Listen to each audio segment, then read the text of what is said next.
आता हा जो प्रॉब्लेम आहे, या प्रॉब्लेम मध्ये काय काय दिले पहिला गिवन लिहूया. ठीक आहे, गिवन लिहिण्यासाठी a cylindrical pressure vessel 2 metre inside diameter, म्हणजे या सिलेंडरचा डायमीटर दिलाय मला 2 मीटर, सो डी आय म्हणतो मी 2 metre. And 12 mm shell thickness, म्हणजे याची जी थिकनेस असणार या शेलची, त्या शेलची थिकनेस दिल्या म्हणजे T S, shell thickness 12 mm. पुढे काय म्हणले बघा, is to be design a pressure of. आता डिझाईन प्रेशर दिले डायरेक्ट, डिझाईन प्रेशरला आपण म्हणतो पी आय, म्हणजे इथं 5% प्रेशर वाढवून आलेलं आहे. ठीक आहे, नॉर्मली आपलं जे वर्किंग प्रेशर असतं त्याच्यापेक्षा आपण 5% एक्स्ट्रा येतो, ते म्हणजे डिझाईन प्रेशर असतं, डायरेक्ट डिझाईन प्रेशरच दिले. It has a nozzle of 300 mm bore diameter. ह्या नोझलचा इनर डायमीटर, नोझल म्हणजे हे ओपनिंग जे आहे त्याचा इनर डायमीटर दिलाय, म्हणजे diameter of nozzle inner diameter 300 दिलाय. And length 200 mm, out of which 15 mm length is inside the shell. आता हे एकदम महत्वाचं आहे, म्हणजे त्यानं काय केलंय सांगतो. तर टोटल 200 त्याची लेंथ दिलेली आहे 200, आणि त्या 200 लेंथ मधली शेलच्या आतमध्ये जी लेंथ आहे, शेलच्या आतमध्ये म्हणजे काय सांगतो लक्ष द्या. हे समजा तुमचं ओपनिंग आहे असं, तर शेलच्या आतमधली ही जी लेंथ आहे, ही लेंथ तुम्हाला 15 mm घ्यायला सांगितली. टोटल नोझल मोठा आहे 200 mm चा असा, ठीक आहे, त्यातली आतमध्ये आलेली लेंथ जी आहे ती 15 घ्यायला सांगितले. ह्याला आपण म्हणतो H2 15 दिलाय. ठीक आहे, आता मी H1 का लिहिला नाही इकडचा, हे 15 आहे, हे थिकनेस आहे, थिकनेस किती आहे बघा 12, म्हणजे 200 वजा 15 वजा 12 केला तर H1 मिळणार आहे. पण मी डायरेक्ट लिहित नाही, आता आपण कॅल्क्युलेट करून बघूया नंतर, त्यावेळेला काय होईल त्याप्रमाणे मी किंमत देतो. पण आतमध्ये 15 आहे सांगितलंय, मी तेवढं लिहिलं इनसाइड द शेल. पुढे the nozzle wall is also 12 mm थिक. नोझलची थिकनेस या नोझल वॉलची म्हणजे TN, थिकनेस ऑफ नोझल किती आहे 12 mm. The yield strength of material, yield म्हणजे SYT दिलाय 225 मेगापास्कल. मी लगेच काय करतो, सिग्मा परमिसिबल इथंच कॅल्क्युलेट करून ठेवतो. सिग्मा परमिसिबल काय येणार, SYT डिवाइड बाय, आपण प्रेशर वेसलच्या केसला जर यील्ड स्ट्रेंथ दिला असेल तर फॅक्टर ऑफ सेफ्टी घेतो 1.5, त्यामुळे 225 डिवाइड बाय 1.5 किती येते सांगा sigma permissible. 150. 150.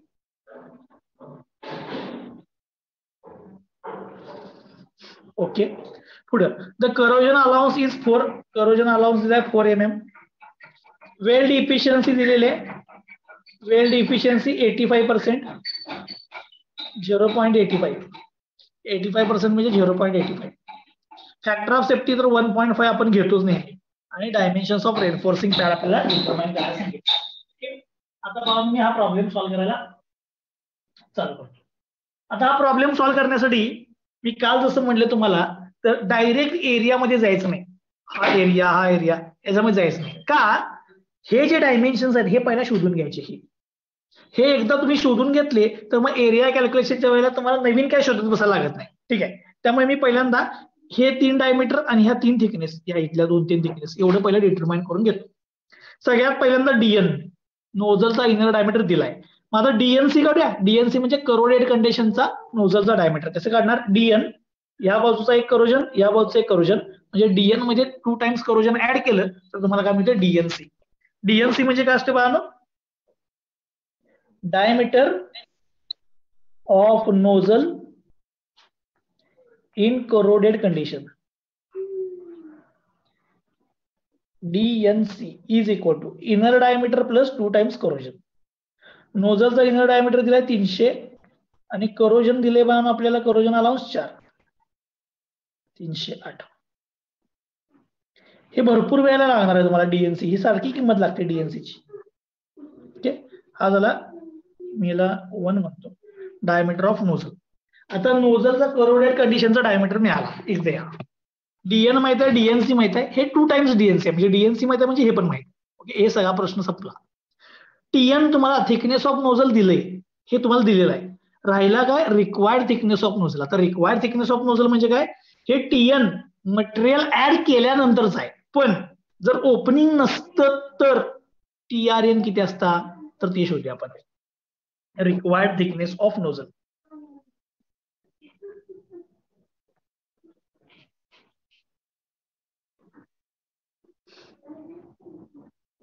Required thickness of nozzle TRN.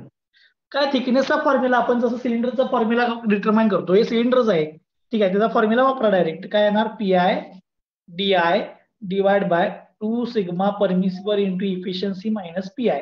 Corrosion काय तिथं फिगर मध्ये ऑलरेडी ऍड केलं त्यामुळे मी इथे लिहिलेलं नाही. पण हा डायमीटर कुणाचा येणार? नोझलचा डायमीटर यायला पाहिजे, कारण नोझलसाठी करावे. नोझल म्हणजे पण एक सिलेंडरच आहे. तो किमती पुट करतो. PI म्हणजे वर्किंग प्रेशर 0.825. वर्किंग नाही, sorry, design pressure. Inner diameter of nozzle 300 दिला आपल्याला, 300 divide by 2 into sigma permissible आपण शोधलाय 150 इंटू इफिशियन्सी इथं दिला 0.85 मायनस PI 0.825. सॉल्व करा, तुम्हाला रिक्वायर्ड थिकनेस ऑफ नोझल मिळून जाईल.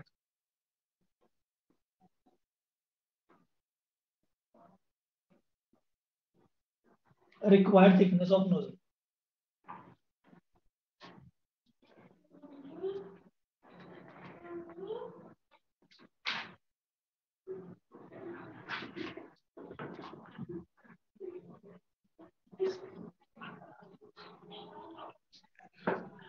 .9737. किती? 0.9737. 0.9737 म्हणजे 0.974 लिहितो रे. ठीक आहे, ओके. म्हणजे बघा, थिकनेस पाहिजे होती 1 mm, 0.9 म्हणजे 1 mm. पण ऍक्च्युअल किती आता तिथं? आता तिथं त्या जागेला किती आहे? किती आहे थिकनेस ऑफ नोझल? 12 आहे. का? ते वाढवलेले आहे ना सेफ्टीसाठी. ओके, TRN एवढी पाहिजे होती. चला, दुसरं कळलं, थिकनेस ऑफ नोझल कळलं. आता इकडे या, मी परत फिगर मध्ये जातो. DN माहित आहे, DNC माहित आहे, TN माहित आहे, TRN माहित आहे, हे सगळं माहित झालं. आता इथे या, इथं TS शेलची थिकनेस दिल्या. आता रिक्वायर्ड थिकनेस ऑफ शेल म्हणजे ओपनिंग नसताना किती थिकनेस पाहिजे ती शोध्या. Required thickness of shell.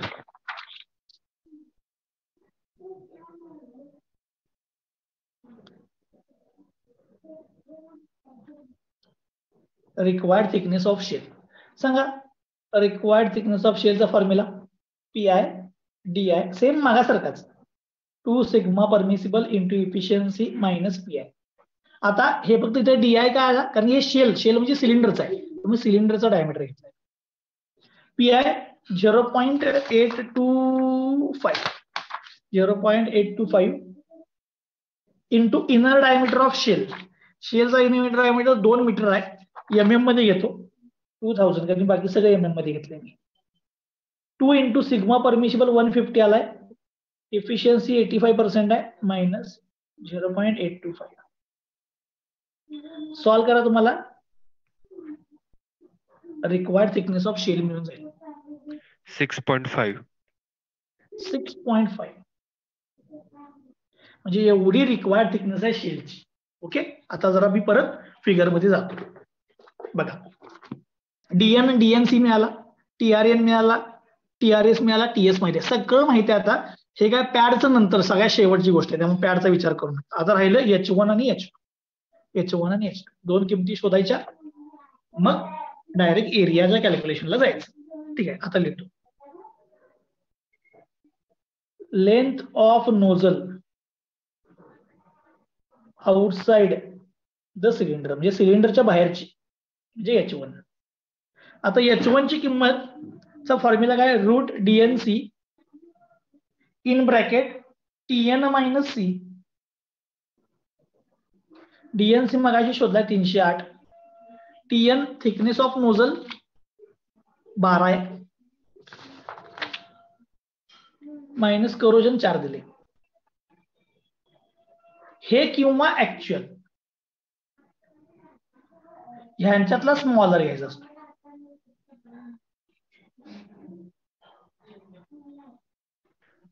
$49.64.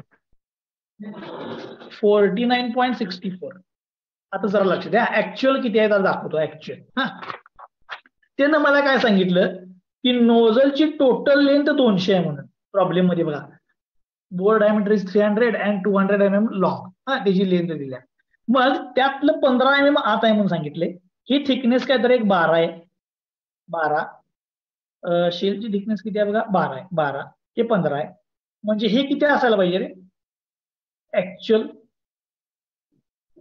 15 12 जे झालं 27.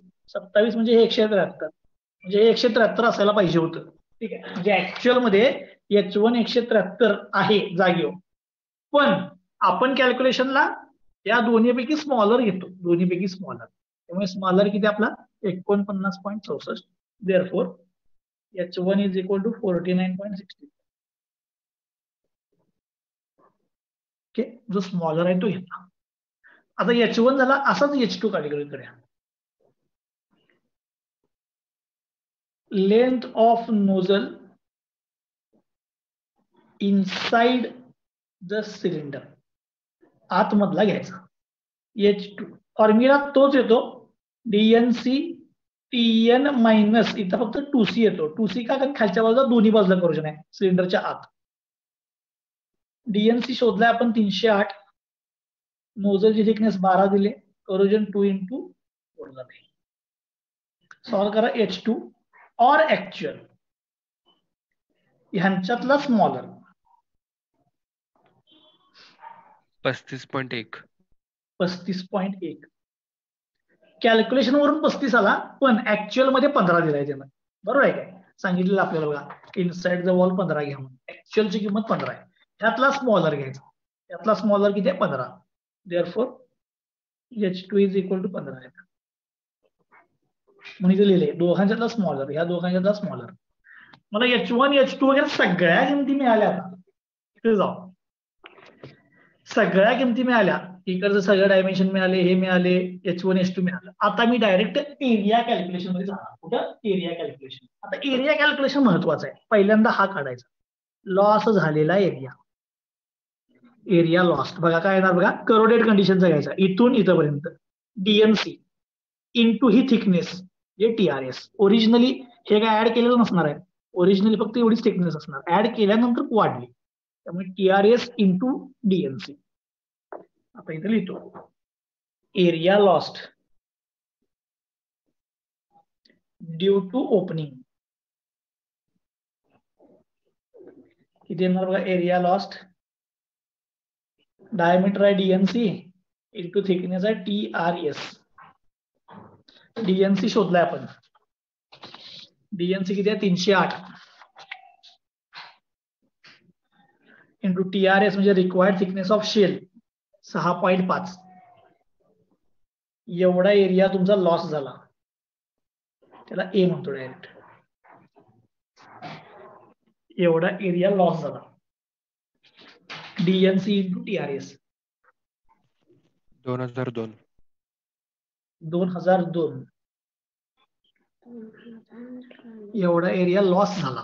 आता लॉस झालेला एरिया आपल्याला काय करायचं बघा, कॉम्पेन्सेट करायचा आहे. लॉस झालेला एरिया कॉम्पेन्सेट करायचा आहे. कॉम्पेन्सेट करण्यासाठी आपल्याकडे काय काय अवेलेबल आहे दाखव. काय काय अवेलेबल आहे, आपण 3 ठिकाणी एरिया वाढवू शकतो. एक शेलचा वाढवणार, नोझलचा आणि इनसाइडचं नोझल. पहिल्यांदा शेलचा घेऊया, ठीक आहे, म्हणजे त्याला म्हणतो A1. एरिया अवेलेबल, एरिया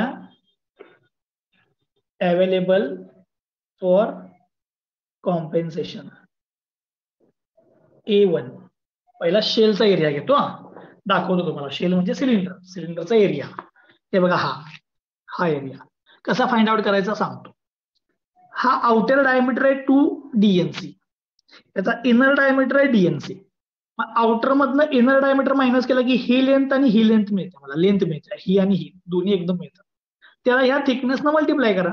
ही थिकनेस काय येणार, TS minus TRS minus corrosion, त्यामुळे ही थिकनेस मिळते. त्यामुळे 2 DNC मायनस DNC केली की लेंथ, त्याला थिकनेस न मल्टिप्लाय. ठीक आहे, मग मी आता ते लिहितो.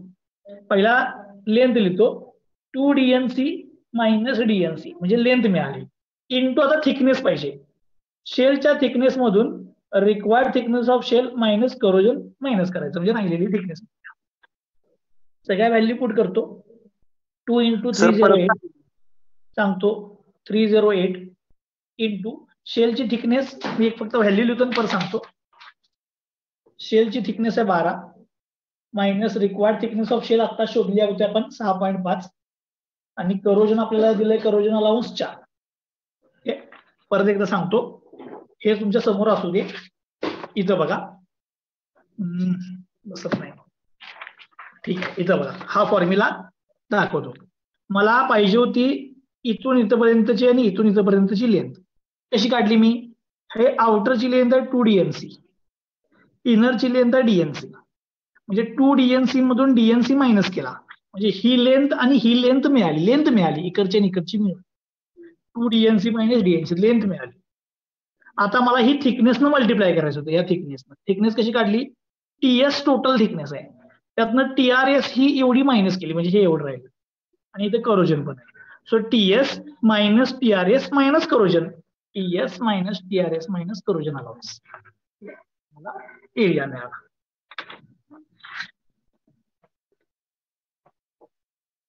कॅल्क्युलेट करून सांगा A1 एरिया किती अवेलेबल आहे.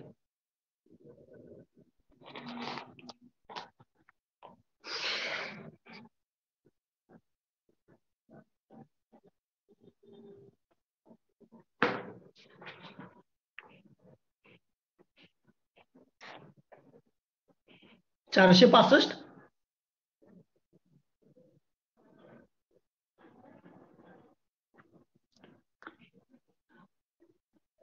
बघा एकदा पटकन. 462. 62 येते काय? पॉइंट नाही डायरेक्ट तेवढंच येते. 462. ओके हे A1 मिळाला. ठीक आहे. तसंच बी बघा आता हा शेलचा एरिया झाला. शेलचा एरिया हा आता नोझलचा एरिया कॅल्क्युलेट करूया. हा नोझलचा एरिया हा कसा असणार बघा. हाईट H1 इंटू ही थिकनेस पाहिजे. कशी काढणार? टोटल थिकनेस मधून ही शेलची रिक्वायर्ड थिकनेस मायनस करा आणि करोजन मायनस करा. So TN minus TRN minus C केली की एवढी थिकनेस येते. Same मागासारखंच H1 into A2 H1 into काय येणार बघा TN minus TRN minus C. आता असे किती एरिया तुमच्याकडे अवेलेबल? 1 आणि 1 2 आहेत. ठीक आहे त्यामुळे इंटू 2. पर सांगतो मगाशी इंटू 2 का झाला नाही? कारण की मी डायमीटर मधून डायमीटर मायनस केला मला डायरेक्ट दोन्हीच्या लेंथ मिळालेल्या त्यामुळे इंटू 2 केला नव्हता. इथे ही वेगवेगळा आहे त्यामुळे ह्याचा काढला एरिया आणि त्याला 2 मल्टिप्लाय केला. So 2H1 TN minus TRN minus C. So 2 into H1 आपला मगाशी आपण शोधला होता बघा. H1 ची किंमत किती आली बघा 49.64. TN थिकनेस ऑफ नोझलची thickness 12 minus TRN 0.974 minus corrosion allowance दिलाय 4. सॉल्व्ह केला की तुम्हाला A2 एरिया मिळेल. 697.54. किती? 697.54. 697.54. हा A2 एरिया म्हणजे नोझल कडून अवेलेबल असलेला एरिया म्हणजे नोझलची थिकनेस वाढवल्यानंतरचा एरिया मिळाला. आता इनसाइडचा एरिया घ्या. नोझलच्या इनसाइडचा एरिया हे एक्सटेंड केलं हा एरिया कसं काढणार बघा. H2 इंटू हे कसं काढणार? टोटल थिकनेस मधून 2 टाइम्स करोजन मायनस करूया. H2 इंटू आणि असे किती आहेत तिथं 2 आहेत 1 2. ठीक आहे त्यामुळे मी फॉर्म्युला लिहितो बघा. सगळ्यात पहिल्यांदा हाईट लिहितो H2 इंटू थिकनेस बघा TN आहे त्यातनं 2 टाइम्स करोजन मायनस केलं असे टोटल किती आहेत 2. So 2H2 into TN minus 2C. 2 into H2 ची किंमत आपण मगाशी शोधली होती 15. TN थिकनेस ऑफ नोझल आहे 12. करोजन आपण अलाउन्स घेतलाय 4. हा A3.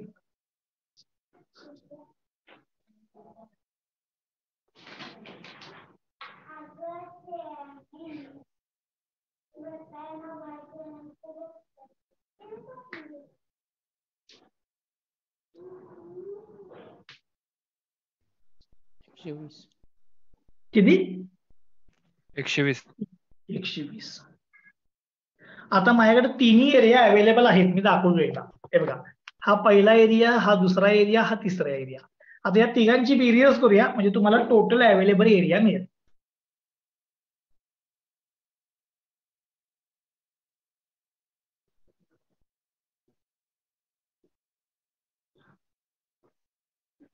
Available area, available area कसं कॅल्क्युलेट करणार बघा मी. A1 plus A2 plus A3 किती ते सांगा. 462 प्लस 697 प्लस 120. 1279.5. 1279.5 एवढा एरिया अवेलेबल आहे. आता कम्पेअर करायचं अवेलेबल एरिया आणि लॉस झालेला एरिया. कम्पेअर करा. लॉस झालेला एरिया 2002 आहे, अवेलेबल एरिया 1279 आहे. म्हणजे कॉम्पेन्सेशन झालं काय? काय एरिया कमी पडला? कमी झालं. कमी झाला. कमी झाला म्हणजे तुम्हाला काय करायला पाहिजे? पॅड लावायला पाहिजे. म्हणून मी देतो as area available for compensation ब्रॅकेटमध्ये लिहून ठेवतो 1279.5 is less than area lost due to opening. किती एरिया आहे? 2002. Therefore, reinforcing pad is required. म्हणजे मला आता एरिया कमी पडला, त्यामुळे रेनफोर्सिंग पॅड आता लावायलाच पाहिजे. ठीक आहे, म्हणजे आता चौथ्याकडे आलो. पॅड लावायलाच पाहिजे, हे लावायलाच पाहिजे. आता हे लावायला पाहिजे म्हटल्यानंतर याचा एरिया काढूया, पॅडचा एरिया. सांगा पॅडचा एरिया किती पाहिजे आता मला? एरिया ऑफ पॅड, पॅडचा एरिया किती घ्यायला पाहिजे? किती एरिया पाहिजे होता कॉम्पेन्सेशनला? 2002. अवेलेबल किती आहे? 1279.5. यांचा डिफरन्स एवढा एरिया पाहिजे आपल्याला पॅडचा. किती ते सांगा. Total area 722.5. त्यातनं अवेलेबल एरिया मायनस केला. किती आलं? 722. 722.5. 722.5 एवढा एरिया पॅडचा यायला पाहिजे, तर कॉम्पेन्सेशन होणार. एवढा एरिया यायला पाहिजे. मग आता पॅडचा एरिया काढायचा आहे, तर मग पॅडचा एरिया काढण्यासाठी पॅडचा इनर डायमीटर सांगा किती असतोय. इनर डायमीटर ऑफ पॅड इथून इथपर्यंत, सॉरी तिथं नाही, इथं आहे बघा पॅड, इथून इथपर्यंत एरिया. एरिया नाही, सॉरी मला डायमीटर पाहिजे. Inner diameter of pad, sorry inner diameter of pad इथून इथपर्यंत डायमीटर कसं काढणार? ह्या डीएन मध्ये ह्या बाजूची थिकनेस आणि या बाजूची थिकनेस ऍड करा. सो डीएन प्लस या बाजूची थिकनेस प्लस या बाजूची थिकनेस म्हणजे 2 टाइम्स थिकनेस ऑफ नोझल केलं की तुम्हाला इनर डायमीटर मिळते. Inner diameter of pad.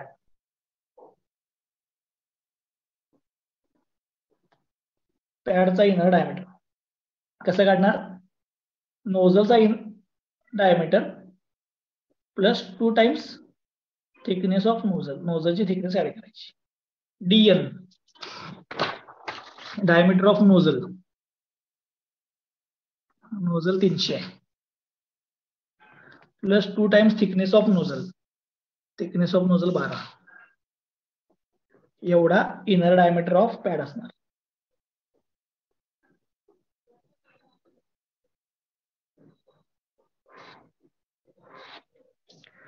चोवीस 324. चला, मला इनर डायमीटर मिळाला. जरा लक्ष द्या, आता लय महत्वाचं आहे. लास्टच्या प्रॉब्लेम मध्ये तुम्हाला आठवत असेल तर थिकनेस दिलेली, थिकनेस आणि एक डायमेन्शन शोधायला सांगितलं. मला इनर डायमीटर मिळाला. आता पॅडचा तुम्हाला आउटर डायमीटर माहिती आहे का? बघा पॅडचा आउटर डायमीटर इथून इथपर्यंत. पॅडचा आउटर डायमीटर तर मला माहिती नाही. पॅडची थिकनेस पण दिलेली नाही. मग आता यातलं काहीतरी एक कन्सिडर करायला लागते. तर आपण काय कन्सिडर करतो की आउटर डायमीटर ऑफ पॅड जर दिला नसेल तर 2 टाइम्स डीएनसी घ्यायचा. आउटर डायमीटर ऑफ पॅड दिला नसेल तर तो 2 टाइम्स डीएनसी घ्यायचा. ठीक आहे, मग मी लिहितो आउटर डायमीटर ऑफ पॅड दिला नसेल तर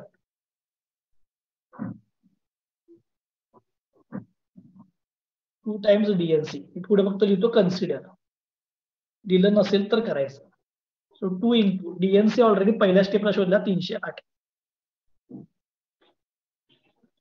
616 हा तुमचा आउटर डायमीटर मिळाला. आता मागच्या प्रॉब्लेम मध्ये आपल्याला पॅडची थिकनेस दिलेली, पण आता आउटर डायमीटर पण दिलेलं नाही, थिकनेस पण दिलेलं नाही, म्हणून मी आउटर डायमीटर जो कन्सिडर केला 2 टाइम्स द डीएनसी. आता आउटर डायमीटर माहित आहे, इनर डायमीटर माहित आहे, मला त्याचा एरिया पाहिजे. आता लास्टची स्टेप राहिल्या एरिया ऑफ पॅड. लक्ष द्या, आता हे लय महत्वाचं आहे. एरिया ऑफ पॅड, पॅडचा एरिया बघा, सांगा इथनं. हा आउटर डायमीटर, हा इनर डायमीटर. आउटर मधनं इनर डायमीटर मायनस करा म्हणजे तुम्हाला ही लेंथ आणि ही लेंथ मिळते, आणि त्याला थिकनेसनं मल्टिप्लाय केलं की एरिया मिळतोय. त्यामुळे outer diameter minus inner diameter करा म्हणजे लेंथ मिळतात, त्याला थिकनेसनं मल्टिप्लाय करा म्हणजे एरिया मिळतो. त्यामुळे एरिया ऑफ पॅड कसं येणार, outer diameter of pad minus inner diameter of pad into thickness of pad. Area of pad किती पाहिजे शोधलाय आपण, 722.5. Outer diameter of pad 616, inner diameter of pad 324 into thickness. इकडे डिवाइड करा, thickness मिळते. लास्टच्या problem मध्ये त्यानं थिकनेस दिलेली, त्यावेळी मी आउटर डायमीटर शोधलेला, पण आज आउटर पण दिला नाही, थिकनेस पण दिली नाही, दोन गोष्टी शोधता येणार नाहीत, म्हणून मी outer diameter of pad consider केला की डीएनसीच्या डबल आणि थिकनेस काढली 2.5. म्हणजेच ह्या प्रॉब्लेम मध्ये जर तुम्हाला कॉम्पेन्सेशन पाहिजे असेल तर इथं पॅड लावायला पाहिजे. त्या पॅडची थिकनेस 2.5 पाहिजे.